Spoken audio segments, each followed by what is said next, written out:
Merci de cette invitation. Je suis ravi d'être parmi vous aujourd'hui pour aborder cette question des engagements de l'Union européenne en matière de politique climatique. Et d'avance, je m'excuse si je fais d'affreux anglicismes. J'ai beau être français, j'ai l'habitude de parler de ces sujets en anglais. Donc si je vous fais un décarbonisation au lieu d'un décarbonation, s'il vous plaît, je vous en prie, excusez-moi par avance. Alors, je suis content d'être ici. Par contre, le sujet, il n'est pas très heureux. On le connaît tous.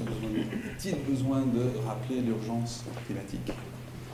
Les derniers rapports du GIEC sont très alarmants, malgré la politique climatique qui existe depuis 20 ans, notamment en Europe. Et parce que ces rapports sont alarmants, il y a un an, l'Union européenne s'est dotée de nouveaux objectifs climatiques. Le premier, c'est celui de long terme, c'est la neutralité climatique en 2050. Le second, il est à beaucoup plus court terme, puisque c'est un objectif à 2030, une réduction de 55% de nos émissions de gaz à effet de serre dans les... Il nous reste 8 ans, grosso modo. Donc, des enjeux et une ambition particulièrement importante. Et tout ça s'appuie, au-delà des objectifs, sur une politique climatique qui, comme je l'ai dit auparavant, dans l'Union européenne, existe depuis plus ou moins 20 ans. Et sur cette slide, je vous en ai mis 10 grands principes. Alors, on ne va pas tous les revisiter aujourd'hui, je vous rassure. On va se centrer notamment sur 6 d'entre eux, et surtout les impacts que ces 6 principes ont ou peuvent avoir sur la filière vert. Alors, quand même un petit mot sur les 4 dont je ne vais pas forcément développer. Un petit mot pour dire qu'évidemment la diplomatie climatique, elle est importante, je m'en tiens là. Et évidemment, une politique de soutien à l'innovation peut avoir des impacts sur le monde du vert. La question de l'adaptation au changement climatique, donc là je ne parle pas de la lutte contre le changement climatique, mais l'adaptation au changement climatique, peut avoir un impact sur le type de vitrage que l'on va installer, typiquement pour éviter les surchauffes dans les bâtiments.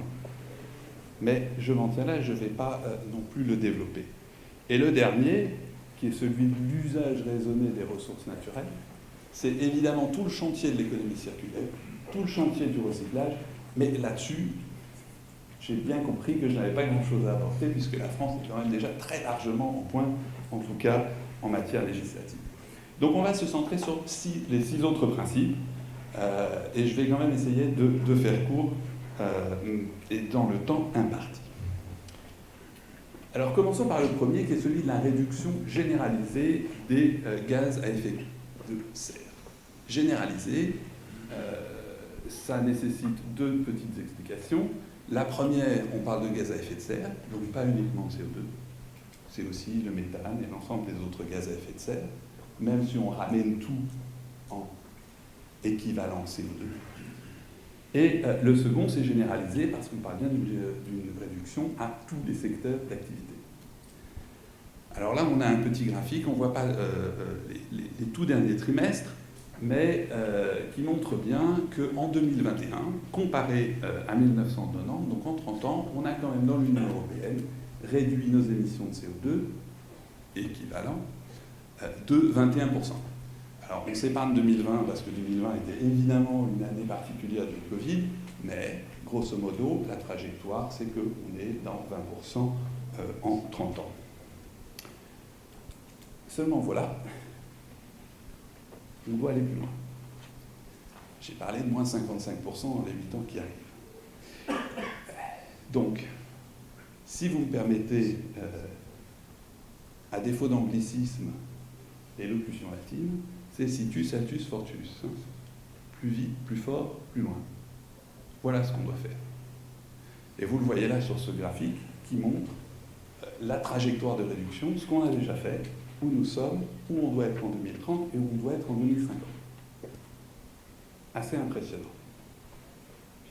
Vous pouvez voir le breakdown par secteur d'activité.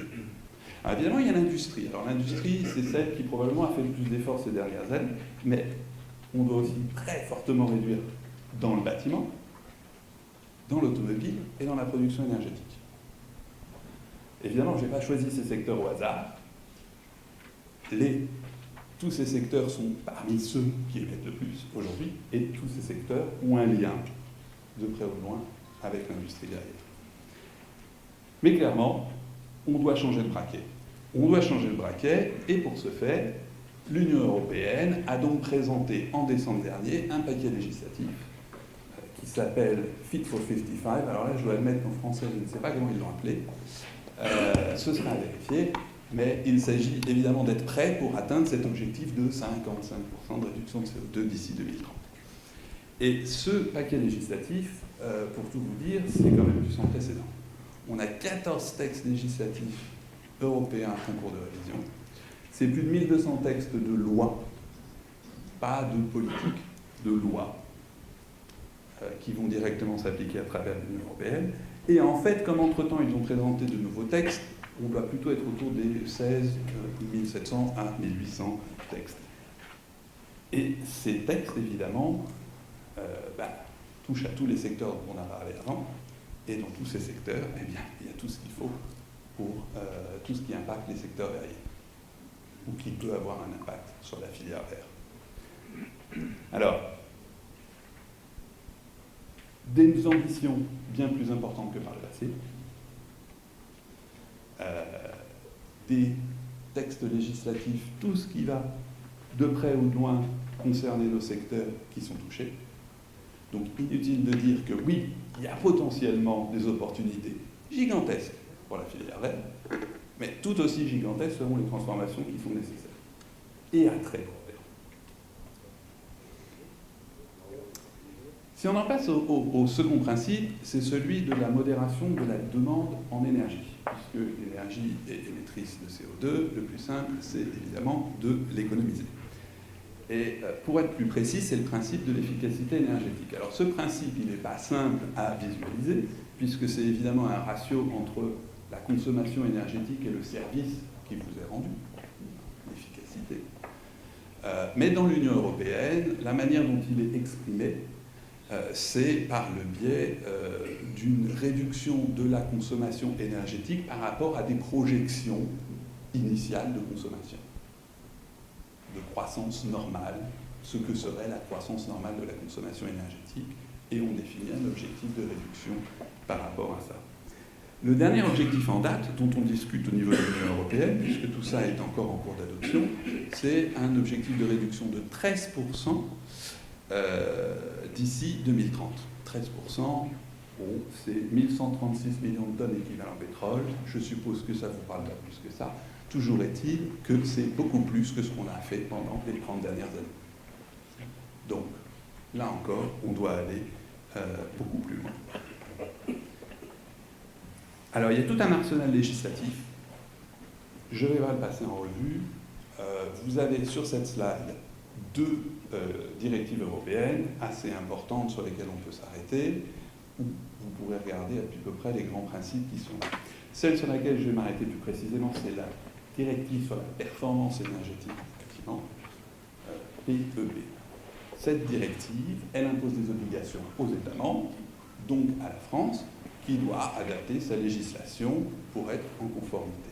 Et dans ces obligations, eh bien, il y a, par exemple, des obligations en matière de performance des bâtiments neufs, zéro énergie, comment on va prendre en compte le contenu carbone de ces bâtiments, des obligations en matière de stratégie de rénovation, de normes, d'exigences minimales pour la location d'un logement ou sa vente, des exigences minimales en termes de performance pour les matériaux qu'on va installer dans les bâtiments. Bon, je suppose que ça vous parle, parce que tout ça, ça existe dans la législation.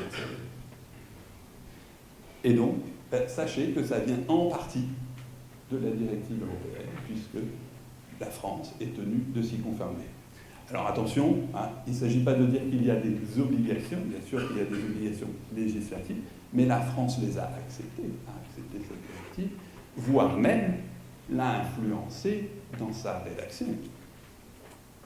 certaines spécificités françaises sont poussées dans le cadre législatif européen, notamment les exigences minimales en matière de location. C'est typiquement une idée française qui remonte vers le niveau européen. Donc évidemment, les impacts paraissent évidents pour vous, je ne vais pas développer davantage, si ce n'est peut-être de dire la croissance de marché potentielle pour le secteur verrier. Alors vous avez ici les chiffres de réduction de CO2 potentiel qui peuvent être atteints grâce au vitrage. C'est sur la base d'une étude réalisée par l'Institut néerlandais TNO pour l'Europe il y a quelques années. Et évidemment, ces chiffres sont plutôt prometteurs. Je sais qu'il existe des chiffres dans cette même étude spécifique à la France, mais je sais que l'UDTVP en a des chiffres et que Nelly pourrait développer ça si vous le souhaitez par ailleurs. Évidemment, la croissance de marché, c'est aussi les quantités, pas uniquement la performance du vitrage, mais aussi en termes de quantité. On pourrait voir une très forte croissance de la demande de verre plat en Europe si nous étions en conformité avec les objectifs que l'on se fixe. Évidemment, il y a ainsi le doublement du taux de rénovation, très ambitieux, évidemment. Certains peuvent se poser la question de savoir si c'est réaliste. Mais quoi qu'il en soit, toute forte hausse de la demande en vitrage va poser des challenges en termes de capacité, de main-d'œuvre, de formation, de technologie, entre autres, et donc va impacter notre industrie et notre filière. Le troisième principe que je voulais brièvement évoquer, c'est celui du, probablement le plus connu, parce que c'est celui qu'on appelle le principe du pollueur-payeur, qu'on applique honnêtement surtout à l'industrie en Europe jusqu'à présent. Il a un autre joli nom, qui est le système d'échange de quotas d'émissions de CO2. Et pour faire simple, on va juste l'appeler par son acronyme anglais ETS. Voilà. Ce système de TS, c'est quoi? C'est grosso modo un marché carbone que l'on a créé. Et les entreprises qui émettent du carbone doivent acheter des quotas d'émissions et ensuite les rendre pour chaque tonne de carbone qu'ils émettent. Alors comment ça fonctionne ce marché carbone? Les entreprises, comme j'ai expliqué, achètent et vendent des quotas. Certains quotas leur sont alloués pour le moment gratuitement pour éviter des problèmes de concurrence internationale, mais cette quantité de quotas diminue et le prix du quota carbone, de la tonne de carbone, est fixé librement sur le marché en fonction de l'offre et de la demande et des quotas qui sont disponibles à acheter et à vendre. Alors, l'avantage de ce système, c'est que ça permet de limiter assez strictement les émissions industrielles, puisqu'on met tant de quotas en circulation et on réduit la quantité de quotas qu'on met en circulation chaque année en fonction des objectifs que l'on se fixe. Et on peut voir la courbe ici. Et les participants à ce système sont les entreprises dans les secteurs dits énergivores et les énergéticiens, essentiellement. Il y a un système séparé pour le secteur de l'aérien, mais je ne vais pas rentrer dans les détails. Le secteur du verre, la production verrière, tombe sous ce système, donc reçoit des quotas gratuits, doit en acheter et doit les rendre en fonction des émissions de CO2 qu'elle émet. Donc évidemment, il y a une question de coût carbone qui est à internaliser. Alors si on veut analyser objectivement ce système, la première chose qu'il convient de dire, c'est que ça fonctionne. L'objectif, c'était de baisser les émissions industrielles en Europe.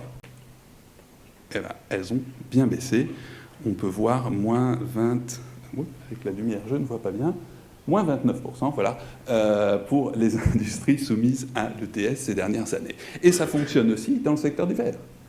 On est à moins 43% en moyenne en Europe d'émissions de CO2 par tonne de verre produite en 25 ans.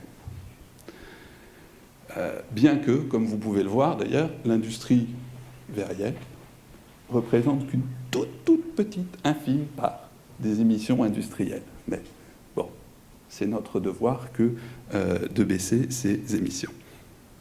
Alors, ce qu'il faut savoir, c'est qu'à l'avenir, on va avoir ces coûts carbone qui vont très fortement augmenter. D'abord parce que la trajectoire se réduit, hein, donc il va y avoir de moins en moins de quotas à acheter, les coûts vont augmenter et les objectifs à atteindre sont de plus en plus forts. Alors, les challenges pour l'industrie, ils sont évidents, c'est décarboner la production verrière, le recyclage pour aider à décarboner la production verrière, l'internalisation des coûts. Est-ce que le marché peut accepter ou va accepter lentement de payer son vitrage toujours de plus en plus cher parce qu'il y a des coûts carbone à internaliser.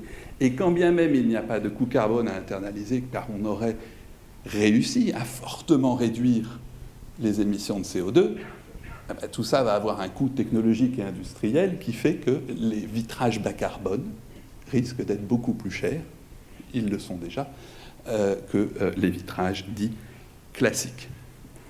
Le dernier point étant évidemment, parce qu'on ne vit pas quand même en isolation du monde, ni en France, ni dans l'Union européenne, eh bien, nos concurrents hors Union européenne, qui eux n'ont pas forcément à internaliser de tels coûts carbone, qui pourraient en profiter pour accéder davantage au marché. Le quatrième principe, je vais passer beaucoup plus vite, c'est celui du secteur de l'énergie. On a parlé réduction de la demande énergétique, mais il s'agit aussi d'utiliser une énergie qui est toujours de plus en plus verte. Et par là, ce n'est pas seulement l'éolien et le photovoltaïque, hein, mais l'hydroélectrique en fait partie. Et dans certains pays comme la France, il y a ce grand débat sur quelle est la nature exacte de l'énergie nucléaire. Toujours est-il qu'il y a plusieurs directives. Une directive sur les énergies renouvelables. Là encore, je ne vais pas l'aborder, mais vous avez certains principes ici. Des grands plans sur le développement de l'hydrogène vert à l'avenir. Je ne vais pas l'aborder, mais ça peut être très important pour la production bas carbone de verre. Et le troisième point important, c'est celui du système d'échange de quotas d'émissions, le fameux système ETS dont je viens de parler, puisqu'il s'applique aussi à la production énergétique. Et c'est par le biais de ce système que la production, par exemple, électrique au charbon est rendue plus chère et donc on privilégie le gaz.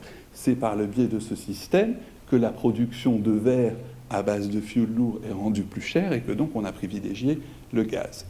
Mais le gaz n'étant toujours pas la panacée, et encore moins avec la crise énergétique que nous connaissons aujourd'hui, il va falloir évidemment partir sur d'autres sources décarbonées en matière énergétique. Toujours est-il des marchés potentiels. Là encore, le verre solaire, le BIPV, et puis des besoins d'énergie décarbonée, je l'ai mentionné avant, pour la production verrière. Les deux derniers principes que je vais aborder, c'est les petits nouveaux. Donc ils n'existent pas aujourd'hui, et ils sont encore en cours d'élaboration. Donc ce que je vais vous expliquer est naturellement provisoire. Mais c'est important de les regarder parce que ça va arriver dans les prochaines années. On commence tout d'abord par ce que l'on appelle le mécanisme d'ajustement carbone aux frontières. Donc là, il y avait son petit acronyme en anglais, CBAM, sur les slides. On peut appeler ça le principe du pollueur-player, mais cette fois-ci appliqué aux produits importés, pas seulement aux produits dans l'Union européenne. Ou en d'autres termes, on peut appeler ça une taxe carbone aux frontières. C'est plutôt comme ça, généralement, qu'on l'appelle en France. Bon. Alors, de quoi il s'agit ? De dire que les produits importés doivent être soumis au même coût carbone que la production européenne pour qu'il y ait une concurrence équitable. Et on espère ainsi que ça va aider à décarboner aussi en dehors de l'Union et que ça va soutenir les produits à faible contenu carbone. C'est l'idée. Hein. Donc, comme j'ai expliqué, les détails ne sont pas encore connus, complètement arrêtés de ce mécanisme, mais grosso modo, les importateurs devront acheter des quotas carbone qui correspondent à la quantité de carbone des produits qu'ils ont importés et qu'ils font rentrer dans l'Union. Ils devront les acheter et les vendre. Bon. Dans un premier temps, il y a 5 secteurs qui sont visés. Vous pouvez voir qu'il n'y a pas l'industrie verrière, qu'on parle d'un pilote qui commencera en 2023, que ça rentrerait complètement en place en 2026, sachant que ces dates vont probablement être reculées. et on aurait un coût carbone qui serait en théorie identique au prix du carbone sous l'ETS, mais bon, il y a quand même un certain nombre d'éléments obscurs. Ce qui ne l'est pas, par contre, c'est qu'à partir du moment où un secteur rentrerait sous ce système de taxe carbone, les quotas carbone gratuits, la partie gratuite qu'il reçoit pour sa production en Europe, sera très fortement réduite et disparaîtra. De telle sorte à ce que tout le monde, en théorie, paye les mêmes quotas carbone et les mêmes coûts carbone. Alors, bon, inutile de vous dire qu'il y a quand même un certain nombre d'incertitudes autour de ce système, un certain nombre de risques juridiques, mais aussi en termes de développement économique. Est-ce que nos partenaires vont accepter un tel système? Est-ce que ça va vraiment mener à une concurrence équitable? Qui va déclarer les contenus carbone des produits importés? Qui va vérifier que c'est correct, ce qui est déclaré? Et puis, un risque assez important d'impact sur toute la chaîne de valeur, parce qu'on pourrait tout à fait imaginer une évolution des importations verrières. Je n'importe plus simplement du bête vitrage ou du vitrage simple, non transformé, parce que sinon je dois payer la taxe carbone. Mais par contre, je vais importer des produits transformés parce que eux, peut-être, ne seraient pas soumis à la taxe carbone. Donc, les risques de mouvement en termes économiques sont assez importants. Donc, tout ça pour vous dire que l'industrie verrière, elle suit ça de très près. Il est évident, on n'est pour l'instant pas dans les secteurs pilotes et on n'a pas vocation à l'être. On souhaite un petit peu voir comment les choses se passent, mais on sait très bien qu'à terme, ce système, probablement l'industrie verrière passera. Et quand on en saura plus, effectivement, on pourra un peu mieux analyser tous les impacts que cela peut signifier pour notre filière. Le tout dernier principe que je vais aborder, c'est celui finalement des investissements verts. Parce que bon, c'est bien beau, mais on ne pourra arriver à atteindre de tels objectifs ambitieux que si l'ensemble des investissements sont mobilisés vers les activités dites vertes. Maintenant, qu'est-ce qu'une activité dite verte? Ça, c'est une excellente question. Et donc, la Commission s'est dit, tiens, on va faire une classification de ce qui est vert et de ce qui ne l'est pas, de telle sorte que les banques, les groupes financiers ne pourront qualifier de vert que ces activités. Et le reste seront considérés comme des investissements qui ne sont pas durables. Et puis les États pourront aussi utiliser cette même liste pour dire, tiens, je vais plus aider ce secteur que cet autre secteur, parce que celui-là, il est durable, et puis celui-là, il ne l'est pas. Et donc, ils se sont mis à créer ce qu'on appelle la taxonomie. C'est un système de taxonomie pour classifier les secteurs d'activité. Alors, il y a des classifications en cours selon 6 critères: le changement climatique, l'économie circulaire, la protection des sols et autres. Pour le moment, le premier qu'ils ont réussi à faire, c'est le changement climatique. Bon, la bonne nouvelle, c'est juste ce que je vais rapporter pour vous aujourd'hui, c'est que le secteur du verre, pour autant que ses activités contribuent à la production de fenêtres dont la valeur U est inférieure ou égale à 1,0, est considéré comme durable pour cette partie de ses activités. Et donc, n'importe lequel d'entre vous, pour sa partie d'activité qui correspond à ça, donc de vitrage de très haute performance, peut dire « moi, je suis durable au sens de la taxonomie européenne pour les investisseurs financiers ». On peut discuter de la valeur et autres. Justement, on travaille un petit peu à revoir tout ça pour essayer de rendre les choses plus simples et élargies. Mais pour le moment, en tout cas, on a un premier pied dans ce système, ce qui n'était pas gagné au départ. Et surtout que, rendez-vous bien compte que finalement, très peu de secteurs sont considérés comme potentiellement durables pour une partie de leur activité, et nous y sommes. Alors voilà les 6 principes et leurs impacts variés que je voulais brièvement aborder. Pour terminer, simplement vous rappeler que le verre a été... Il y a eu un très bel article dans la revue scientifique Nature qui explique que le verre est probablement the hidden gem, donc le secret, le diamant caché dans l'économie bas carbone. Bon, c'est pas pour rien. On voit bien qu'il y a des opportunités là, mais tout ça ne se fera que si on travaille ensemble, que si on réussit cette transition vers 2050 et l'économie bas carbone. C'est ce que nous essayons de faire dans Glass for Europe, avec notamment le soutien de l'UDTVP, qui est notre partenaire national, pour renforcer la position verrière à l'horizon 2030 et 2050. Et je vous remercie.